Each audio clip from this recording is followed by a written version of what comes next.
Will there be a showdown, a shutdown? Republicans in Congress say that they don't want such a thing to happen. They don't want to shut the government down. And the president says he'll do just that if he can't get the money for the wall. Come off it, Mr. President, sir.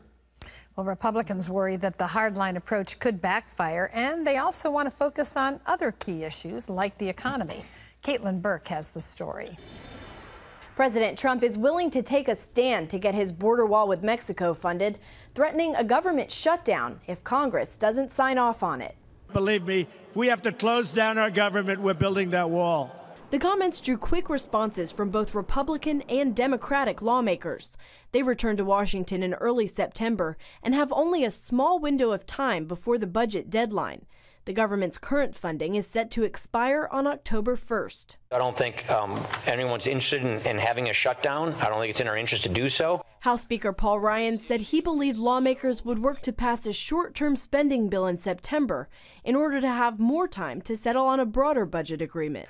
Ryan also said the government could keep operating, while at the same time trying to follow through on the president's priority of securing the border. While we work on doing what we actually said we would do, what we've done already in the House, and we need to do, which is to control our border. So I don't think you have to choose between the two. We've got to get through our appropriations process. Democrats, meanwhile, outright rejected Trump's threat of a shutdown, with House Minority Leader Nancy Pelosi calling it destructive and pointless, and Senate Minority Leader Charles Schumer saying it wouldn't accomplish anything. The president is also calling for the Senate to get rid of the filibuster, which would make it easier for Republicans to push the bill through. Because of the Senate filibuster rules, the spending bill to fund the wall requires 60 votes to advance. The Republicans hold only 52 seats. So far, no Democrat is expected to support the border wall spending bill. Democrats are likely to have a budget issue of their own, trying to keep taxpayer money going to Planned Parenthood. A government shutdown could have another big downside for the White House and Republicans. It would interfere with the president's top priority, a tax plan to rebuild the economy. Caitlin Burke, CBN News. We can't shut the government down. Don't even think about it. The thing is unbelievable. The reaction in the public is just going to be so negative for Republicans and for the president. He just doesn't want to do that. That wall, it'll get built, but just chill on that one, if you would. I've got some happy news. Have you ever heard of Chicopee, Massachusetts? Yes. You did? Mm-hmm. Well, they had a convenience store up there that sold a ticket. The biggest Powerball in history, almost three-quarters of $1 billion. Was it one? Who won? I don't know who won, but some fortunate person. Maybe they weren't fortunate because every time somebody gets all that money, it ruins them. Their neighbors, their friends, their relatives all hate them because they don't get a piece of the action. So anyhow, the biggest in history was if it had missed this time, it would have gone up in excess of $1 billion. Who ever heard of such a thing? It's a lottery, Powerball. Well, in other news, the White House is dealing with another issue that made headlines, the ban on transgenders in the military. John Jessup has that. Thanks, Pat. The administration is giving the Pentagon 6 months to reinstitute that ban. President Obama lifted the ban last year, but in July, President Trump announced he's putting the policy back in place. The Wall Street Journal reports a new White House memo establishes guidelines for implementing the policy. It will allow the Secretary of Defense to consider whether a service member is able to deploy to areas like a war zone or a ship before deciding if they should be kicked out of the military. The memo also tells the Pentagon not to let transgenders join the military and to stop spending money on medical treatments for transgenders already in the service. Well, big changes for the Navy's largest forward deployed fleet after the latest collision involving the USS John McCain, an accident in which 10 sailors are still missing and now presumed dead. Vice Admiral Joseph Aucoin, a 3-star commander, is out, relieved from duty in what the Navy is saying is due to a loss of confidence. In addition, U.S. Navy ships worldwide will suspend operations for a day or two after what's being called an operational pause, as fleet commanders go over basic seamanship with their sailors, reviewing fundamentals like how to stand watch, how to work together, and even how to handle emergencies. This on top of a broader month-long review of the Navy's 7th Fleet. Meanwhile, there's still the task of determining the cause of the USS McCain's crash. CBN's national security correspondent Eric Rosales reports on how top Navy leaders are looking at all the possibilities. The U.S. Navy's top officer says he is not ruling anything out regarding the Pacific Fleet's latest collision, and that includes sailor error, an intentional action, or even the possibility of a cyber attack by another country. I've directed a more comprehensive review to ensure that we get at the contributing factors, the root causes of these incidents. Well, the chief of naval operations admitted the Navy has no evidence of an intentional action. Admiral Richardson did say, quote, "We're looking at every possibility and leaving nothing to chance." Navy warships like the USS McCain have incredible radar that reaches out 20 miles. In this case, something went wrong. We talked with author and editor of the Washington Free Beacon, Bill Gertz, about the possibility of the electronic defenses on the Aegis guided missile destroyer being hacked. The Chinese have stolen Aegis technology, and they've incorporated that into their own Aegis-style ships. So they could have an understanding of how the electronics on that ship work. The Navy says it's taking steps to prevent another accident. This trend demands more forceful action. As such, I've directed an operational pause be taken in all of our fleets around the world. Sources tell CBN News the pause is a one-day safety stand-down that will be done over the course of a couple of weeks at the discretion of individual commands. I will examine the process by which we train and certify our forces that are forward deployed in Japan to make sure that we're doing everything we can to make them ready for operations and warfighting. Sunday's collision becomes the second in 3 months for the Navy's Pacific Fleet. Back in June, 7 sailors aboard the USS Fitzgerald died after it hit a much larger cargo ship. That investigation led the Navy to relieve the Fitzgerald's commanding officer and several others of duty over the crew's actions.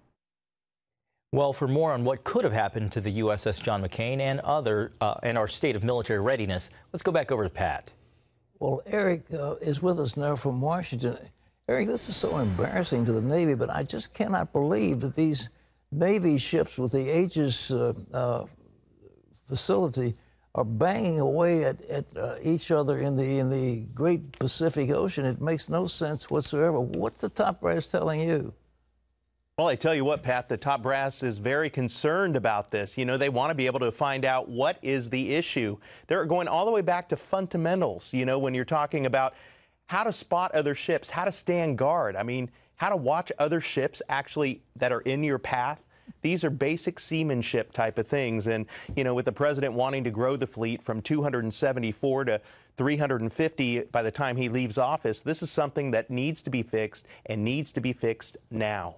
Well, is there concern that the defense cutbacks have actually caused a lack of readiness in the fleet? You know, let's face it, when we're talking about high-tech companies and countries, that is, you know, Russia and China, they're just eating our lunch right now. We're dealing with these long wars, 17-year war in Afghanistan, and all of our efforts are being put into that. And America's just really lost its edge right now, and that is really a sad thing to say. But, you know, I have to believe it. You know, I love the Navy. I'm very much of a supporter of it on the gridiron. I cheer for them often, but I tell you what, you know, during the Obama administration, the Navy was, it seemed like, was more concerned in the respects of how to train with diversity and how to train to be able to get along. But we need to be able to know how to train to fight. You know, it wasn't too long ago, back in January of last year, when 2 new Navy ships, little command boats out there, were actually seized by Iran's Navy. You know, we can't forget these type of things, and this is the type of stuff that needs to stop. When we look at spending, it wasn't until this administration got into office that we've increased the spending. But when you look at Russia, compared to Russia and both China, Russia's at 21% increase from last year. And you look at China, where it's nearly an 11% increase. I mean, we got to increase this spending, and we got to be able to get back up to the top so we can defend ourselves against these countries. Eric, what about a cyber? You know, the Pacific Ocean is big. And to bang 2 ships together in that huge pond is just absurd. Is this a cyber attack? It sounds like it. You know, I mean, anything is possible, Pat. They're looking at all options right now. You know, both China and Russia, they have the technology because they stole it from us, and they've actually put it in their own ships. So they know how this technology works. So right now, the Navy is looking at all possibilities. We asked them specifically about a cyber attack, and they said, you know what? We're not throwing anything to chance. We're going to look into that as well, just as we're going to look into possibly that it was just another sailor error.